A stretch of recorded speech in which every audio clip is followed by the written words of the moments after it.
Hey, what up, Q? What up, Radio World?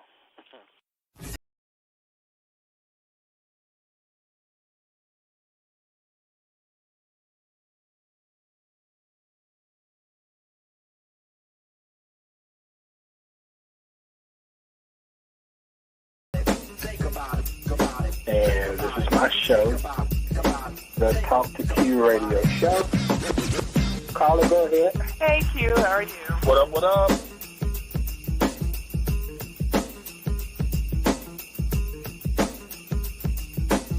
Let me thank you for having me on your show. It's so awesome to be here with you and all your listeners. Bad man posted some of the chat room that almost made me choke over here.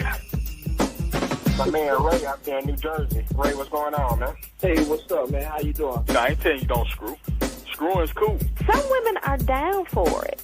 I said some, not all. This is a show that people are supposed to get their opinion and say what they think. And I think it's offensive to say that a person who speaks well is trying to speak white. Well, I am pro-woman, but I'm not anti-man. I know the value of a good man.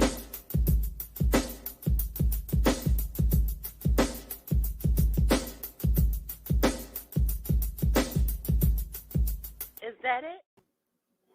What's going on, people? All right. I want to welcome all of you to another edition of the Talk to Q radio show. My name is Quincy, and this is my show. And someone recently asked me, why do you call yourself a radio show? Well, when I started back in 2011, the show was just a call-in show. I'd throw out topics for people from all over the world to call in and give their 2 cents, just like an everyday talk radio show. So even though I'm technically a podcast, I've always had that talk radio show appeal, so I never changed the name over the years.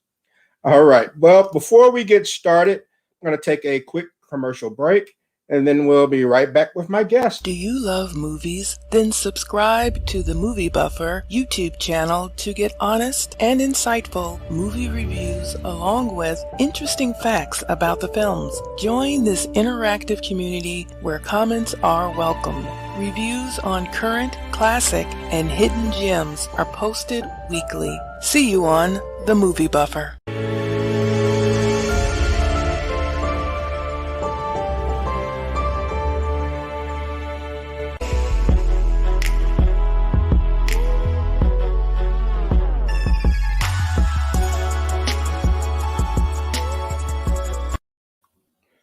All right, my thanks to the Movie Buffer. And let me go ahead and go backstage to get my guest. She is the host of the new podcast, Camouflaged Beauty. It's a podcast of shared experiences from your everyday shero. From the DC area, please welcome Miss Cary Thomas to the Talk to Q radio show. Cary, how's it going? I'm good. How are you? I am doing great. And I appreciate you taking the time to join the show. And, I was a guest on your podcast a couple of weeks ago. I had a great time. And from that time I spent recording with you on your show, I kind of got the vibe of your strength and independence. So I couldn't wait to get you on my show to pick your brain a little bit about what it's like dating as an independent woman. So first things first, what is your definition of an independent woman? Wow. Well, first, thank you for having me, and thank you for just bringing me on and giving the opportunity. But congrats to you for 10 years on the air and doing this thing. So congratulations to you for sure. What is an independent woman? Well, that's kind of a loaded question, For me, I think an independent woman is a woman of purpose and someone who's decisive and can make her own decisions, carve her own path and do her own thing. So that's my basic definition. All right. So do you think that men are intimidated by independent women? And if so, why? So I think that some men could be intimidated by the popular commercialized version of what an independent woman is. Right? I got my own job, got my own car, right? For me, that's just basically being an adult, right? Let's be serious. And I think that men who are intimidated by that should probably take a step back and look at someone who has her own as someone who can build with you and build that power couple, in your union and bring something to the table. So that's nothing to be afraid of. But I've heard from my girlfriends or even some of my guy friends, like, well, she got all this, she doesn't need me. And I think that's true. Okay. I mean, so is it, like you said, it's basically being an adult, but is the difference maybe that some women choose to tell men that they're independent as opposed to just going with the flow and letting the man see it for himself? Is that the difference that kind of turns men off, you think? Yeah, I could see that. Okay, but let's be serious. For years, for generations, women have been at an economic disadvantage. Women have been, I don't want to use the term second-class citizens, but we've always been an afterthought. And so now that we may have our own, a lot of times we're celebrating it. And we probably have to be careful in how we put that out there and not let that celebration become, abrasive. But yeah, we're out here celebrating what we do. Yeah, I finally can, work this job that 50 years ago they said I couldn't do, or I'm earning for myself and I'm making as much money as my male partner or whatever. I think that is to be celebrated, but I can see how, it can be abrasive in some cases to some men, and that can be kind of off-putting. But I mean, it's 2021. I mean, I just feel like they need thicker skin. Well, all right. So what makes an independent woman not allow herself to appear as if she needs help from a man? Why does it seem sometimes that it's almost like, a bad thing to just allow yourself to need a man or to need something from a man? So, okay. First of all, let me say this for everyone watching and listening. These are just my opinions, okay? And I can't speak for all women.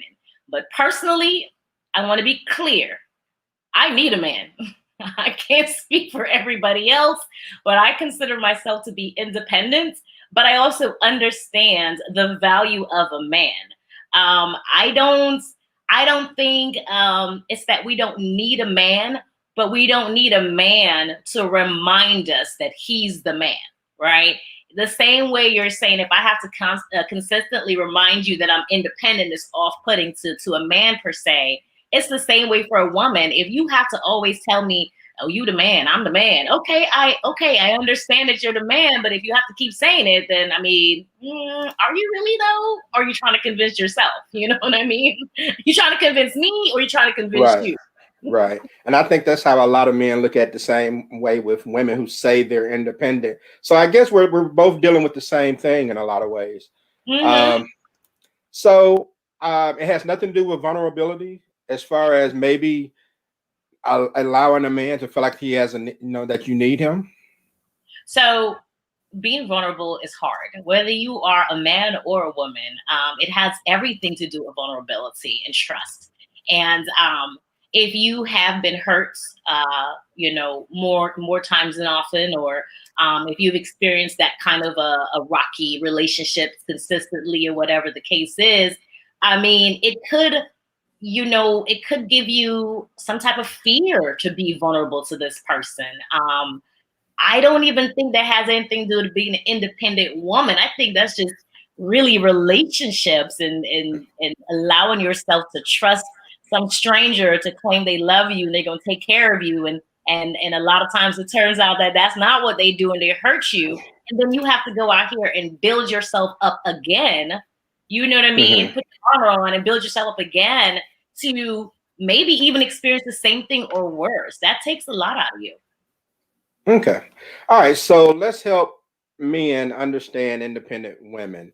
What is the best way to approach one? I mean, now if she doesn't need a man, then what value can a man bring to an independent woman's life?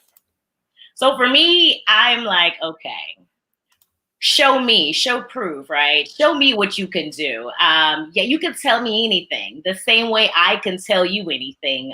Show me. Be that man that is both equally strong and vulnerable and sensitive at the same time, right? I don't need you to necessarily beat your chest. I don't need to know how much money you make or whatever the case is. I make my own. But at the same time, I believe that men bring something important to the table. They do. And if you are secure in your manhood and you know what you bring to the table, you won't have to remind me. So be honest, communicate that, be open in your communication, be transparent. And then the same thing for women as well, but we both have to be vulnerable. You know what I mean? Okay. Now, one of the comments, we had someone, Candy Rizzo, said communication is the key. Yes. And Erica chimes in and she says most women don't have a problem letting a man feel needed. A lot of times we run into men who aren't confident enough to believe that we need them. Erica, say that again. Yes. So I think that you agree. Yes, I do agree. And this is not a dig on men, because all men obviously are not the same. I don't know where that comes from, but their confidence is shaken a lot of times, show me that you are a man's man. Show me that I can depend on you. Show me that you're trustworthy and dependable. And at the end of the day, as independent as I am, and I could do my own thing, I would, in a lot of ways, then become submissive. Because then, those emotional needs and all the other needs are met by you. So there's no need for me to run around and be like, I don't need your money, I don't need your car, I don't need any of this because I could do it for myself. Okay, independent, submissive. Well, it just make a person's head explode. First of all, women, in my mind, we are everything. We are a bunch of everything, both equally good and bad. And there's nothing wrong with that. It just depends on the man and which beast he awakens in you. Well, okay. And I get that. And it's like, so really to me, the key to all of this is actions, paying attention to a person's actions, I guess. And you don't have to worry about being told this person is this, this person is that. So they say that men fall in love with their eyes and women fall in love with their ears. How do you focus on a person's actions and let that be the determining factor if someone is independent or not? How do you keep that focus? I'm super big into energy. I trust energy. I trust the energy that I feel. I trust what I'm getting from you. Like I said, you could tell me anything. But keeping that focus, if you're in a relationship anyway, you're dating somebody anyway, you should be trying to keep a focus on that person. You should be trying to keep focus on your relationship for it to work anyway. And when that person's energy tries to shift or change in a way that, doesn't work for you, or you don't feel like they're reciprocating the energy that you give, that's where that communication is key and comes in. You know what I mean? That's when you say, hey, listen, babe, you slipping, and you have to be able to have that transparent conversation if this is somebody worth keeping around. We ain't just talking about somebody that's here today, gone tomorrow either, So the level of investment too into the person, I think drives the level of vulnerability and the conversations that you have. All right. And I have a question from YouTube. I hope I pronounced the name correct. Unique. It says, do you think some men and women identity are caught up in outdated gender roles and norms? Oh, absolutely. Absolutely. So a lot of times who you try to be as a man or a woman is defined by what you saw at home, right? And so, if you grew up in a two-parent household per se, and you saw your father act in a certain way, you're going to assume this is the way to be a man. And you're going to go out into society with that. And sometimes that's not right. You know what I'm saying? And so you have to continually evolve and want to learn more about yourself. And same with women too. A lot of times for myself, exactly. I was raised by a single mother. I was raised by a strong single mother that went out there, kicked in doors, took names and made it work. And I saw the strength in her as a woman. And so for me, a lot of things that I did came from what I saw. And as I grew older and started dating and got married and got divorced and started dating again, I realized, ooh, wait a minute. Because sometimes that level of independence, it is really abrasive. And you're never going to find a good husband like that. I'm going to tell you right now. It ain't no man going to put up with that long term. And I've been known in the past, I'm sure some of my friends are online right now listening. I'm going to tell the truth. I got to tell the truth. I've been known to bring the heat. Listen, I have definitely, when I was younger, been, listen, I don't need you to do nothing for me, right? Because I can do it all. I'm Superwoman. I grew up with a Superwoman mother. And so I believe that I was Superwoman as well in a lot of ways. But it took a good man. And I've met numerous good men. I've dated some really good men as well. But it took a good man to pull back and speak to me. And how he spoke to me was important. You know, he let me know, baby, you ain't got to do all of that. And this is why. And he not only told me that, then he backed it up with his actions. And I was able to trust that person. And little by little, I was able to become more submissive, allow myself to trust him, become more vulnerable. And then, yeah, at one point I was like, I don't want to be independent no more. You can do all of this. You know? That's the value of a good man. Okay. All right. It's making sense. I think guys are getting it out there. And like you said, you had to take that cape off, so to speak. And maybe you should have been wearing my shirt instead of the Superman shirt. Right. But once you took that cape off, you kind of, I got it.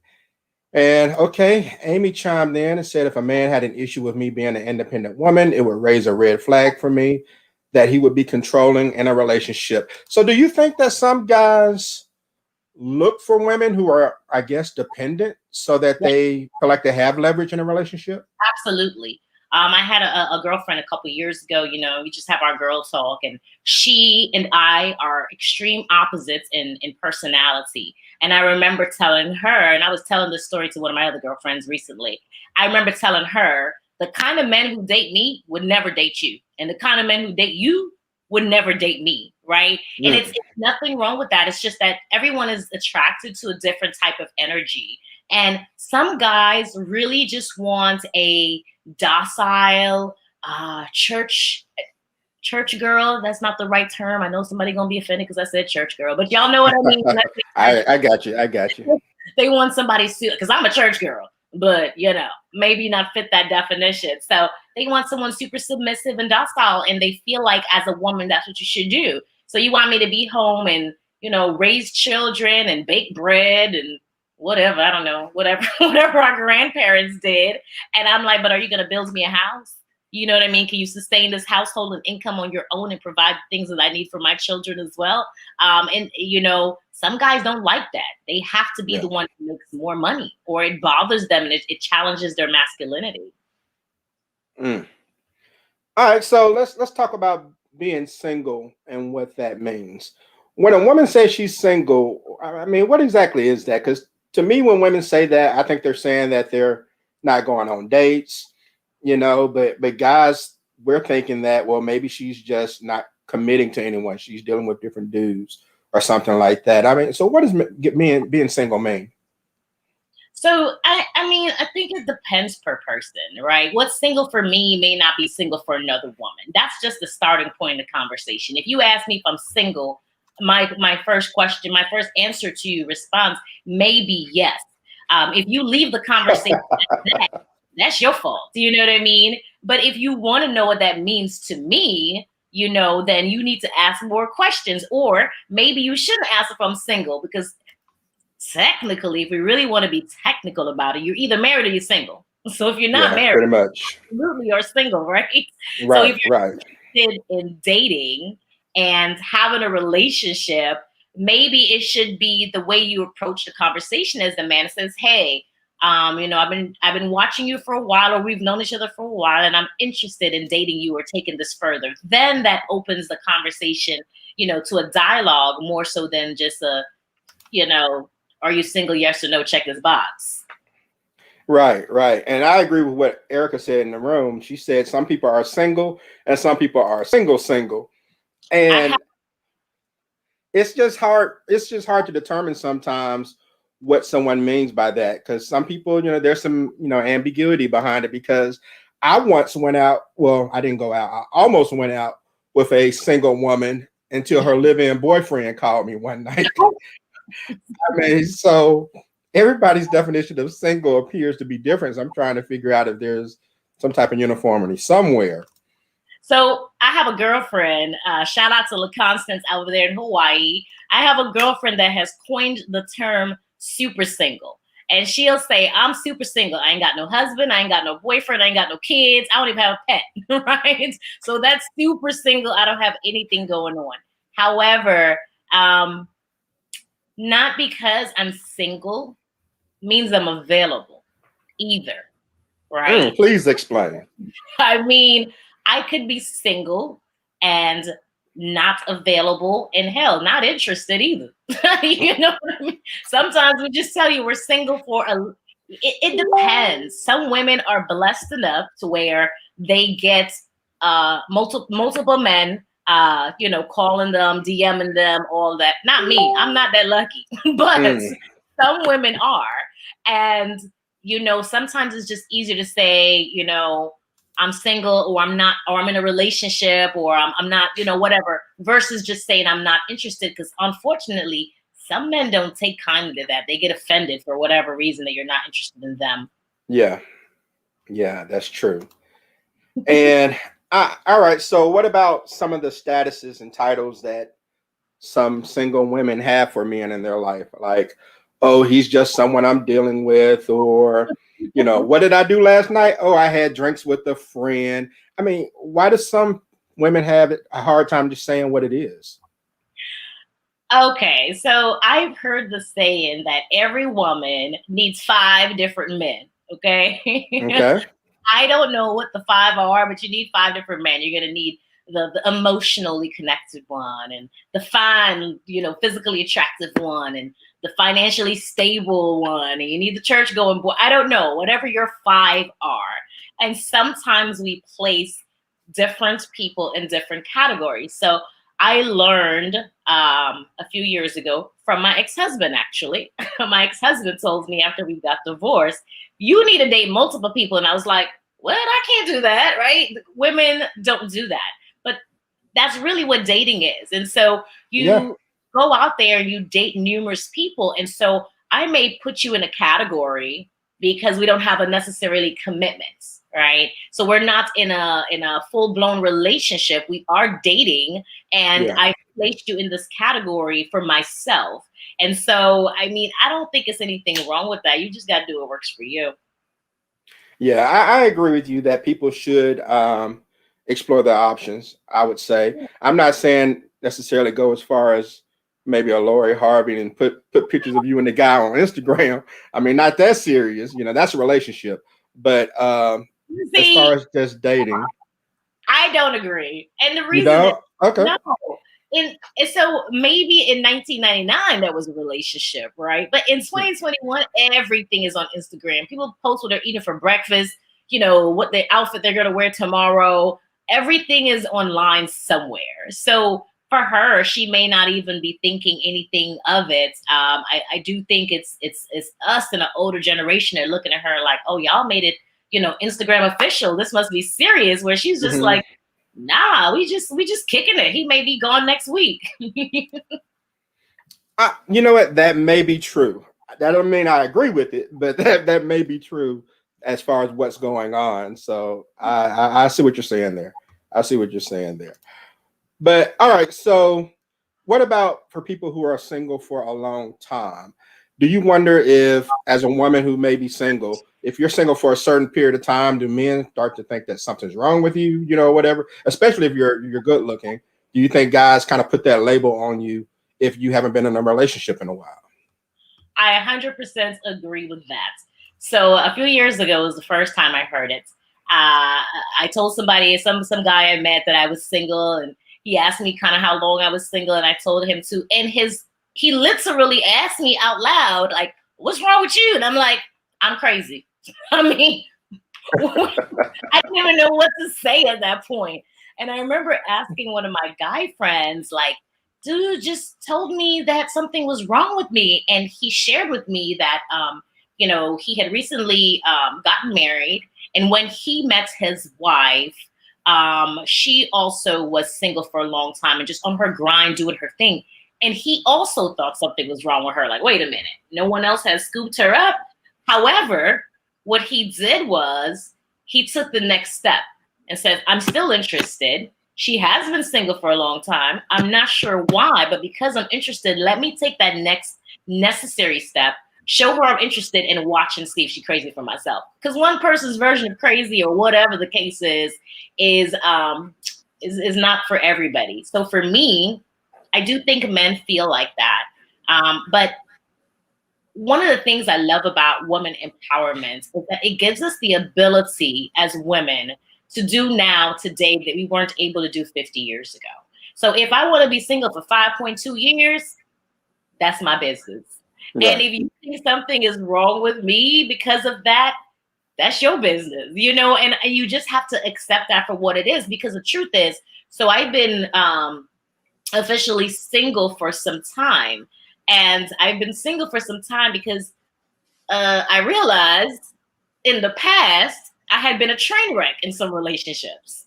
So it's better for me to be single and to take a step back, peel that onion back, figuring out what's going on with me before I get in another situation, you know what I mean? And mess somebody's son up, you know, and mess myself up even more. And there's nothing wrong with that. So let me ask you this.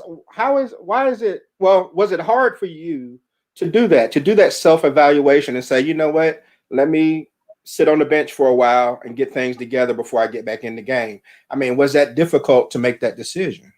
It was, and it's difficult to make the decision to do it, and it's difficult to live it, right? Because people are going to ask you, oh, girl, I got a friend, especially older people. They always trying to marry you off to somebody. You know what I mean? They always know somebody in church, or their nephew or their grandson or somebody. You're a nice girl. And, you know, and so let me just marry you off to this next available person that's there. And so it was difficult for me to do. And it still is at times difficult for me to do. But I trust the reason why I'm doing it. And like I said, for me, I believe being an independent woman is about being decisive and living a life of purpose and knowing what you want. And truthfully, what I want is a long-lasting, healthy relationship. So I had to learn, you know, what does that include? And what can I do to better myself? So when I find that God-fearing, fine man that Jesus is going to send for me, because Jesus and I are on speaking terms, so he knows the kind of man that I want. So when he creates him for me and sends him my way, I'll be ready. Mm-hmm. What I don't want is another man to come along and I am not ready, he's not ready. We have this crazy volatile relationship and it ends in chaos. Yeah, I understand. I wish more people would do that. Men and women would take time to figure themselves out, and then, like you said, not mess up someone else's son or daughter. But it's so difficult to do, right? Because not only is it hard to do, it's physically hard to do. There are times where the holidays come around, or vacation, you know, or all your friends getting married, and they're like, you have a +1. I'm start scrolling through my phone like, oof, who am I gonna bring to this +1? Right. To this wedding with me? It is hard to do, especially to get to a certain age if you want to have children. And so I also, for me, I think that sometimes we sit back and we say we're working on ourselves, and you really don't know how well you've worked on yourself until you actually jump back in the game and date. So I'm not telling you to sit out the game for 10 years either, because you can sit here and read every self-help book there is in the world and date somebody, they be like, you still got it wrong. You still have to somewhat practice what you're doing, you know? Yeah. And you mentioned an ex-husband earlier. And is it, do you think that men are more receptive to women who are divorced and single, meaning you gave marriage a try? Or if you've never been married, are you looked at maybe a little desperate when you approach a certain age because it's never happened for you? Yes, and yes. So I have gotten that feedback as well. When people find out that I'm single and they don't know that I'm married, they have one eye in the air, like, what's wrong with you, you know?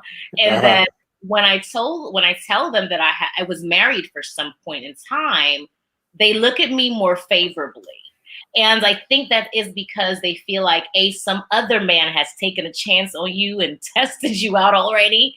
Maybe you are out for this life. And so they're more willing to give you a chance. Now, on the flip side of that, when I meet a guy that is been married before, I think I also look at them more favorably, especially at a certain age. You know, I'm 38, so if you're 40 and you've never committed to anybody, if your longest relationship has been 12 months, we got a problem. Because you need relationship, in my mind, you need relationship experience. So if you ain't never been married, we got a problem. Now, if you've been married 4 or 5 times, we also have a problem. So yeah, it's just like your credit score, your credit report, how they judge you. They ask you, have you been married before?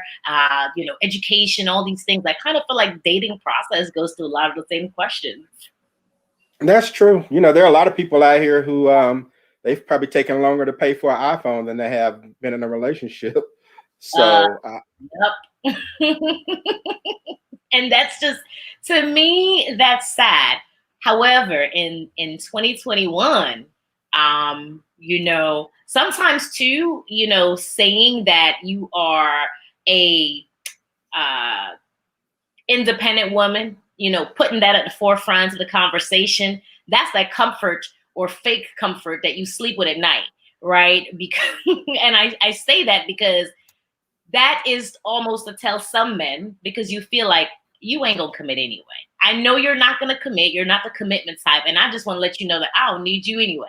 So it's almost a reverse psychology for ourselves to make ourselves feel better about the fact that this guy is not gonna commit to us. So for me, I'm like, well, what? Not me, but for that person, they'll probably be like, you know what? I didn't need you anyway because I got my own car, I got my own job, I'm doing my own thing. I'm doing all this list of things. right. At the end of the day, that list cannot compare to and cannot ever equate to the company of a good man. Not just any man, but a good man or woman, whatever you're into. I got you. All right. So let me get to the last topic to wrap things up, because I'm on a roll with you. I'm enjoying the conversation. Now I'll talk your head off, but you're a military vet. So first of all, you know, let me thank you for your service, because being in the military is a thankless job. How hard is it to date as a woman in the military? I mean, does that alone scare some guys away? Listen, that's a topic all by itself. We can be here for hours just to talk about that. So yes, as a woman in the military, it is, I believe it's more difficult for us to date. I often meet a lot of single women in the military. It's not a traditional role for a man to follow you around. And so a lot of times we date a military person, two military, mil-to-mil people will date because it seems more convenient or easier. But sometimes that's not what you're attracted to, you know, whatever. Military men are no different than regular men, nor are military women any different than military, regular women outside of the military. But it becomes an extra stressor. We move a lot.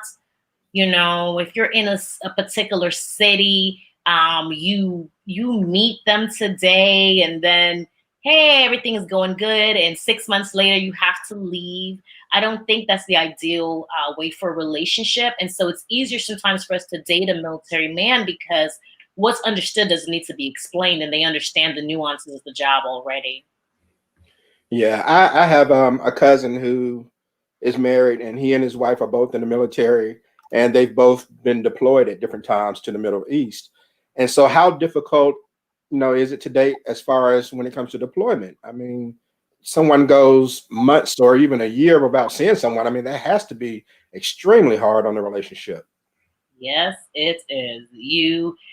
in order to survive a deployment or any long distance relationship, in my mind, you already have to have a solid foundation before that separation begins. It is not easy. It is not easy. You're in two different time zones.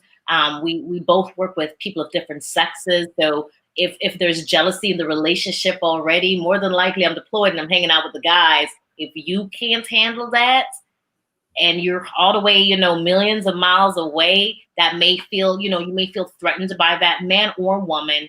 And so it does add a extra layer of pressure and stress to that relationship. Right. But, like I said, it becomes a bit easier for two military members doing it, or a military and a prior military, because you kind of understand those nuances. But trust me, we have our own issues too. Not because we're mil to mil means we don't get faced with what you doing? Who is that? Oh, so you at the bar tonight, whatever the case may be. Right. But if you have a solid foundation already going into the relationship, like any other relationship, you'll be fine. You'll be fine. Okay. And we got one more question from the chat room. And Unique says, it seems to be an uptake in different relationships, such as poly, side chicks, and other styles of companionship. What's your view on the relationships that don't align with monogamous relationships? Hoocha. That's a good question. It is a very good question. Here's my thing. Do you, boo? Listen, what works for you may not work for me. If you're into the poly lifestyle, if you want, 5, 6 different, partners at once, whatever the case may be for you, my only request is that you let everyone that you're involved with know. If you're transparent and honest, I think you'll be fine, because that person's either gonna say, nah, this is not for me, or you know what, I'll try it, and they'll stick around. And so you think about that in the elements of cheating, right? A lot of times I'm like, you cheating, but honestly, some women, truth be told, don't care. They were like, you doing your thing, I'm doing my thing too. What they're looking for is a level of transparency and respect for you to be open with them and allow them to make their own decisions. Or like, I'm married and I want to cheat on my wife with you, or my husband with you. Allow that person to make their own decisions. But we fear that they're going to walk away, or we're going to lose them, which in a lot of cases that is true. And so you're not as open with them. So as far as all the other things, side chicks and polygamy, or whatever it is you want to do what makes you happy, and be honest with everybody about it. Very well said. I agree with you 100% on that. And thanks for that question. And so your podcast, Camouflaged Beauty, when did it start? And tell my people what it's about. Camouflaged Beauty, it started on 1 January of 2021. So I have thought about doing this thing for 2 or 3 years, and I am still in the military. And so I knew that I would hit some hot topics over time. And that's where I get my bread and butter. So I didn't want to cross any gray lines.